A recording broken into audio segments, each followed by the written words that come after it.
আজকের ভিডিওটা খুবই গুরুত্বপূর্ণ হতে চলেছে, কারণ আজকের ভিডিওতে আমরা আলোচনা করব নতুন সরকার তৈরি হওয়ার পরে আগে যেমন দুয়ারে সরকার হতো, ঠিক নতুন সরকার 15, 16, 17 তারিখে এই জুন মাসের জনকল্যাণমূলক শিবির কিন্তু তৈরি হচ্ছে, বা আপনার জেলায় আপনার ব্লকে কোথায় এই শিবির হবে সেই বিষয়ে কিন্তু ইনফরমেশন জানাবো।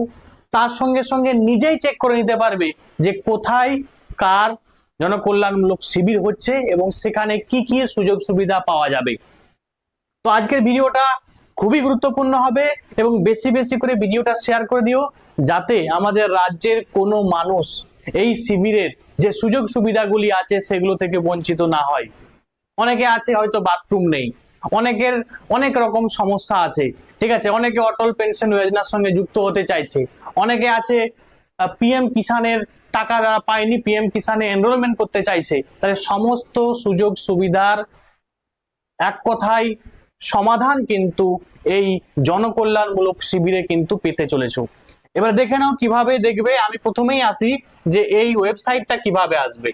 একদম জাস্ট লিখবে এইখানে জনকল্যাণ শিবির, বাস দিয়ে জনকল্যাণ শিবিরে এই যে দেখতে পাচ্ছ এখানে ক্লিক করলে পশ্চিমবঙ্গ সরকারের এটা এই যে ওয়েবসাইটে চলে আসবে। এই ওয়েবসাইটে আসার পরে এখানে সুন্দর করে লেখা থাকবে যে নো ইয়োর স্কিম, মানে কি কি স্কিম রাখা হয়েছে, জনকল্যাণমূলক শিবিরে কি কি সুযোগ সুবিধা পেতে চলেছো তোমরা, বা আপনারা কি কি সুযোগ সুবিধা পেতে চলেছেন একটু দেখে নিন।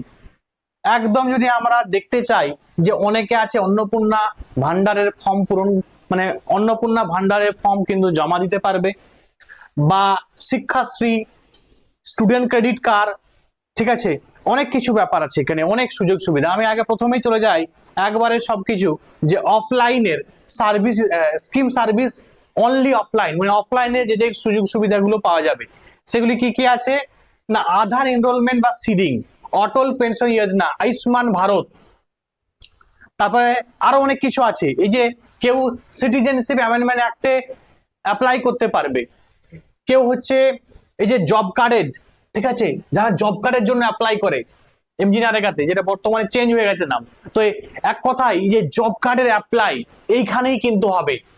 তার সঙ্গে সঙ্গে আরো কিছু ব্যাপার আছে, কন্যাশ্রী যোজনা, যেটা বেটি বাঁচাও বেটি পড়াও, কিষাণ ক্রেডিট কার্ড তৈরি করতে চাইলে, আরো অনেক কিছু। এক কথায় যদি বলতে চাই বহু সুযোগ সুবিধা এই প্রধানমন্ত্রী জনধন যোজনা।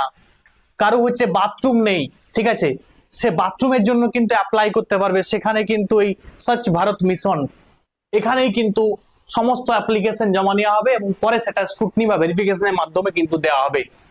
অনেক স্টুডেন্ট আছে যারা প্রি বা পোস্ট ম্যাট্রিক যে স্কলারশিপের জন্য কিন্তু সেখানে এইখানেই কিন্তু অ্যাপ্লাই করতে পারবে। সুকন্যা সমৃদ্ধি যোজনা, এই সুকন্যা সমৃদ্ধি যোজনার জন্য কিন্তু অ্যাপ্লিকেশন জমা করতে পারবে। তাহলে এই অনেক সুবিধা, এক কথায় অফলাইনের বহু সুযোগ সুবিধা পেতে চলেছো। এবারে আসি আরো কি সুবিধা আছে অনলাইনের। অনলাইনের সুযোগ সুবিধা বলতে এই সুবিধাগুলো আছে, ই শ্রম কার্ড করতে পারবে, মুদ্রা লোন, ন্যাশনাল তোমার অ্যাপ্রেন্টিসশিপ প্রমোশন স্কিম আছে, তারপরে অনেক কিছু আছে, পিএম শ্রম যোগী মানধন আছে, মানে সবকিছু। তো এবারে ব্যাপারটা হচ্ছে এগুলোর সঙ্গে আমরা তোরা পরিচিত নয়, কিন্তু যেহেতু নতুন সরকার তৈরি হয়েছে তাহলে যা যা কেন্দ্র সরকারের স্কিম যেগুলো লঞ্চ করেছে সেইগুলো কিন্তু এখন আস্তে আস্তে অ্যাপ্লাই করতে পারবে। তাহলে অবশ্যই বলবো একবার যাও, যে অ্যাটলিস্ট দেখো যে কি কি অ্যাপ্লাই করা যাচ্ছে, প্রত্যেকে কিন্তু যাওয়ার চেষ্টা করবে। আচ্ছা, এবারে আমি আসি যে কোথায় হচ্ছে, আমি কোথায় যাব সেই বিষয়টা নিয়ে কেমন ডাউট আছে। ডাউট থাকার কিছু নেই, এই লোকেট ইওর শিবির যেতে হবে, যে মানে যেটা তোমার ডিস্ট্রিক্ট আছে সেই ডিস্ট্রিক্ট তোমাকে সিলেক্ট করতে হবে। ধরো সাপোজ কেউ পশ্চিম মেদিনীপুরের, তাহলে আমি লিখলাম পশ্চিম মেদিনীপুর, ঠিক আছে, পশ্চিম মেদিনীপুরের, তাহলে আমার এখানে কিন্তু পশ্চিম মেদিনীপুরের আমাকে সিলেক্ট করতে হবে আমার ব্লকের নাম, ঠিক আছে, বা আমি যেখানে বসবাস করি।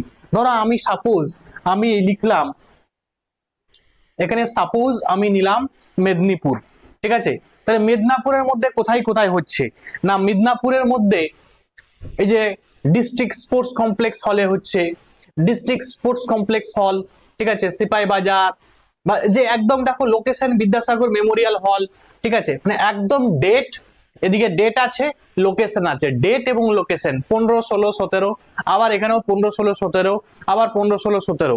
তাহলে মিদনাপুর টাউন স্কুলেও হচ্ছে, বিদ্যাসাগর মেমোরিয়াল হলে হচ্ছে, তার সঙ্গে সঙ্গে এখানে ডিস্ট্রিক্ট স্পোর্টস কমপ্লেক্সে হচ্ছে। তাহলে পরপর 3টা দিন কিন্তু হচ্ছে। এবার আমি যাই অন্য কোনো একটা জায়গা, ঠিক আছে, আমি অন্য একটা ব্লক দিই, ঠিক আছে, যা হোক একটা ব্লকের নাম দিই, ধরো আমি ব্লকের নাম দিলাম কেশপুর ব্লক, ঠিক আছে, কেশপুর ব্লক দিলাম। তাহলে কেশপুর ব্লকে কোথায় কোথায় হচ্ছে না, সাহসপুর ঘোষাল হাই স্কুল, ঠিক আছে, সেটা সাহসপুরে হচ্ছে। তাহলে এখানে পরপর 3 দিন হবে, 15, 16, 17। ঝাতলা হাই স্কুলে হচ্ছে, তাহলে ঝাতলা দেখো তিন দিনই 15, 16, 17। তার সঙ্গে সঙ্গে তোমার মুন্ডলিকা হাই স্কুলেও দেখো পরপর 3 দিন হচ্ছে। তাহলে এক কথায় আমরা যদি বলতে চাই, বা আমি যদি চেঞ্জও করি, যে কোনো ব্লক, যার যে কোনো ব্লক, ঠিক আছে, কেউ যদি দাঁতন, কেউ যদি মোহনপুর, কেউ যদি সবং, কেউ যদি শালবনী, মানে বিভিন্ন জায়গা থেকে বিভিন্ন, এবারে কোন জেলা থেকে তুমি অবশ্যই কিন্তু কমেন্টে জানো। এটা কিন্তু আমার খুব ভালো লাগবে যে এত কষ্ট করে তোমাদের জন্য আমি ইনফরমেশনটা নিয়ে আসলাম। তোমরা অবশ্যই কিন্তু কমেন্টে জানিও যে কোন ডিস্ট্রিক্টের কোন ব্লক থেকে তুমি দেখছো ভিডিওটা। তো এইভাবে অ্যাপ্লাই, মানে এইভাবে নিজেরাই কিন্তু চেক করতে পারবে। এবং সবাইকে আমি কি বলবো, যে অবশ্যই তোমাদের যে শিবিরগুলো হবে, সেই শিবিরে গভর্নমেন্টের যে স্কিমগুলো আছে, সেই সুযোগ সুবিধাগুলো নেওয়ার জন্য অবশ্যই তোমরা কিন্তু যাও, সেখানে ভিজিট করো। এমনও কিছু হতে পারে যে এমনও কিছু জিনিস আছে যেগুলো হয়তো সুযোগ সুবিধা তুমি এতদিন পেতে না, সেই সুযোগ সুবিধা কিন্তু তুমি নিতে পারো। আজকের ভিডিওটা এখানে পর্যন্ত। Thanks for watching.